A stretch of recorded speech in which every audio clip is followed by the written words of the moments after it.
What's going on, guys? It's Cimoooooooo. So today I'm bringing to you my top 5 meta decks for the February 2019 format. Now I know this is coming a little bit later than when I typically release a video like this, but the thing is, with the aftermath of YCS Chicago and 13 different decks making the top 32, I wanted to take some time to process those results and kind of see how the meta was trending afterwards now that we've had a week go by, and not to mention we have the UDS in Las Vegas coming up very shortly, we have YCS Atlanta not too far after that, plus we have ARGs, PPG, Circuit Series, Tours, as well as plenty of regionals coming up. So there's kind of a lot to take in here, but I think I've come to a comprehensive list that I'm fairly happy with. Now, before we get into it, if you haven't already, be sure to subscribe to the channel and hit that notification bell so you guys don't miss a single upload. And if you really love the content that I produce on this channel, consider supporting me on Patreon or becoming a YouTube channel member, because it's thanks to channel members like Tony Terrium and Shimsock that I'm able to bring you this content on a daily basis.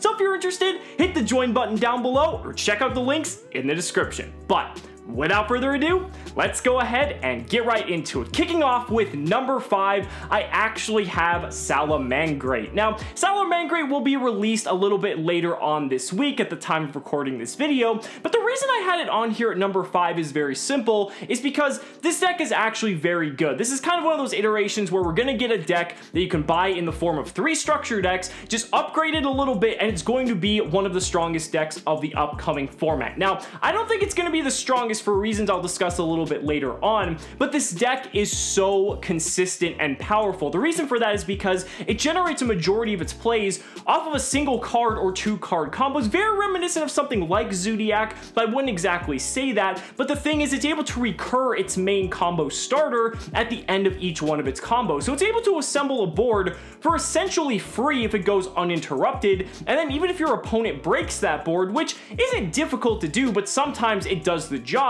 But even if they break it, you can just follow up with the next turn and do the exact same board, or you can possibly go in and OTK them. Now, the boards that Salim Angry make aren't amazing compared to some of the degenerate shit we've seen in the past. It's definitely nothing, spectacular, but sometimes it's just enough. It has a board of multiple disruptions that, since the cards recur themselves so easily, having the level of recursability that this deck has, I highly value that, and consistently usually outweighs power in most instances, especially when you're looking at longer stage tournaments if you're trying to make it all the way to the end. So we'll have to see where Salim Angry ends up, but I'm hopeful it's going to be one of the most popular decks, but there are going to be some others that are definitely going to outshine it. Who knows? We'll just have to wait and see. Now, coming in at number 4, we have Altergeist. Now, you're probably asking yourself, Cimo, how the hell is Altergeist on this list if it didn't even top 32 YCS Chicago? Well, the thing is, if you've been paying attention to the regional scenes during YCS Chicago and the weekend following,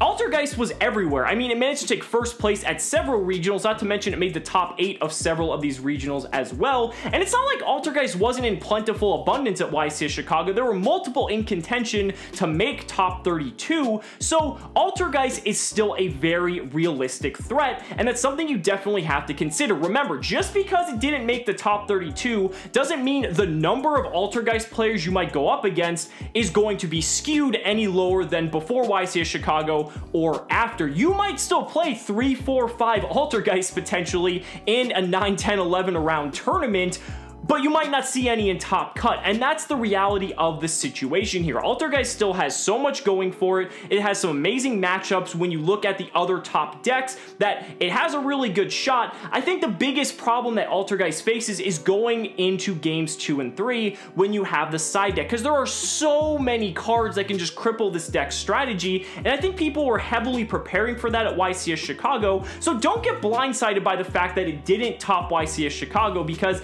it's still going to be everywhere. Honestly, I'm not going to be surprised if you see it top the ARGs and the PPGs coming up. If it tops YCS Atlanta or even the UDS, Altergeist is still going to be a threat, and that's why I had to put it at number 4 on my list. So coming in at number 3, we have a little bit of a weird one, because it's not exactly one particular deck, but it's multiple decks that encompass the same strategy as part of their overall game plan, and that game plan is to bring out Azathoth. Now, the reason for this is because I feel that being able to have access to a card like Azathoth is just incredibly powerful, and basically borderlining on the verge of degenerate, because it's really not fun when your entire board just can't do anything when it comes to monster effects, and then your opponent's most likely just going to kill you in the next turn. Now, what decks am I specifically referring to here? Well, the main offender here would be something like Dark Warrior or Goki, because these decks don't really have to have too many adaptations to be able to incorporate something like this engine,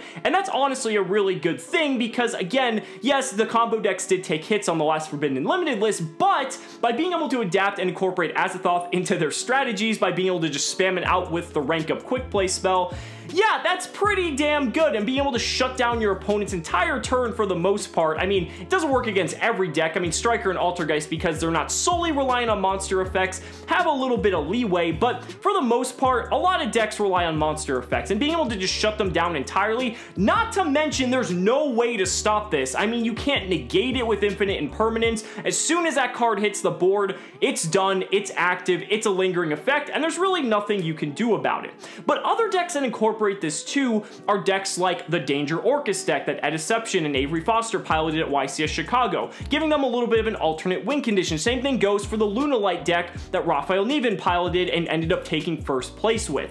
Any deck that just has the ability to incorporate this as not necessarily their primary win condition, but even as like a secondary win condition for going first, especially in games 2 or 3, I think these types of decks have an edge over the rest of the field solely because they have access to something that is pretty degenerate, but nothing like too offensive that I think people are going to be really upset about. But by the end of this format, I wouldn't be surprised if there's a massive outcry for Azathoth to get hit on the ban list. Now, coming in at number 2, we have a good old favorite, which you might be surprised isn't at number 1, because I think this deck has been at number 1 for quite some time now, and that's Sky Striker. Yeah, Sky Striker coming in at number 2 was a big surprise for me, but I do think there's one deck that does slightly outclass it in this format, and we'll talk about that a little bit later. But Sky Striker is still tried and true. It is able to just perform so well, taking, what was it, 10 slots of the top 32 at YCS Chicago? This deck, it doesn't matter what gets thrown at it, doesn't matter how people deck build against it, main decking Secret Village, access to Naturia Beast, really doesn't matter. Sky Striker is able to pull through, and that's just because the deck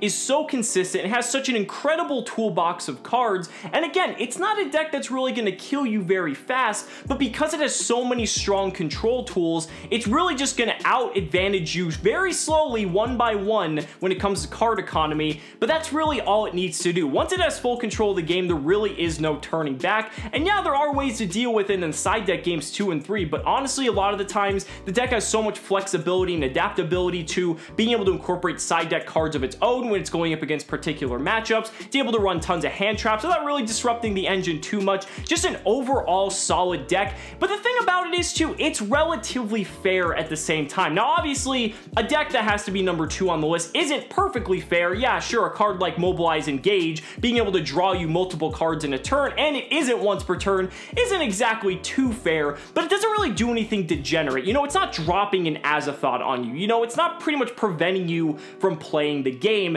and I think that's what I like the most about Sky Striker, is that it allows you to have some level of interactivity with your opponent, even if it is able to dominate the opponent more often than not. So before I get to my number 1 deck, I did have a couple of honorable mentions. First up is Guard Dragon Crusadia. This deck is terrifying. I mean, being able to assemble a turn 1 board with 4 or 5 different negations, and then not to mention if it goes second, it can just OTK your opponent doing normal Crusadia shenanigans. That's just nuts. And then not to mention there's a deck, you know, like Pendulum, which can kind of do the same thing. And as we saw at YCS Chicago, it's even taken on the adaptation of incorporating cards like DDD Kali Yuga to kind of do something very similar to that of Azathoth. And then on the next turn, both of these decks are most likely just going to kill their opponent. There's a lot of very dangerous decks right now that are vying for these top 5 slots. And honestly, they could have very easily made it on this list. There's just no way to cover them all, but I did want to make sure that they got their fair shout out.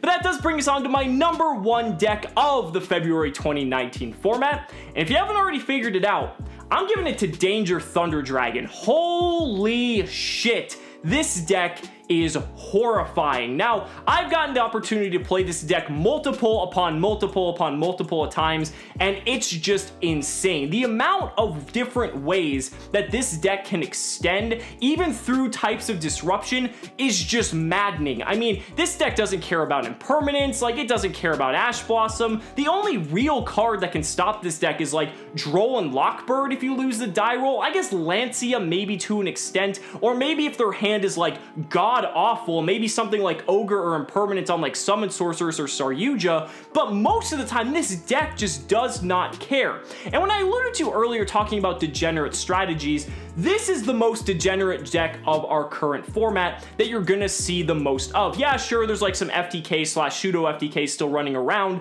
but you're gonna see this deck more than anything because this deck can rip 2 cards out of your opponent's hand before they even have the chance to take their turn with cards like Chaos Dragon Levianeer and Darkest Diabolos. You've got the ability to set up multiple negations thanks to the Guard Dragon engine in stuff like Hot Red Dragon Archfiend or Zombie Stein or all these other different methods, and then you're also able to set up a Colossus in addition to everything that you just did. So not only does your opponent have to play through multiple negations, they also can't search their deck to get the tools to help them get there. Oh, and if they're starting on 4 cards too, that's kind of just a bonus.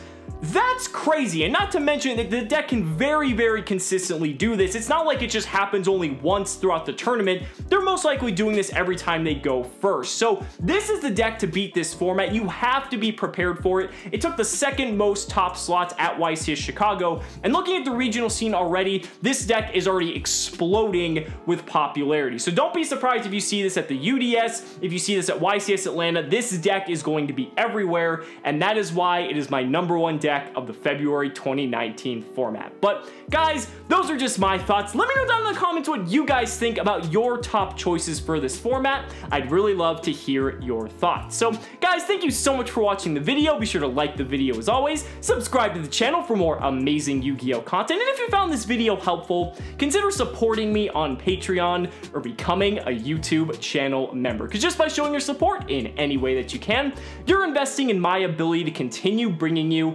amazing Yu-Gi-Oh content. So thanks so much again, and we'll see you next time.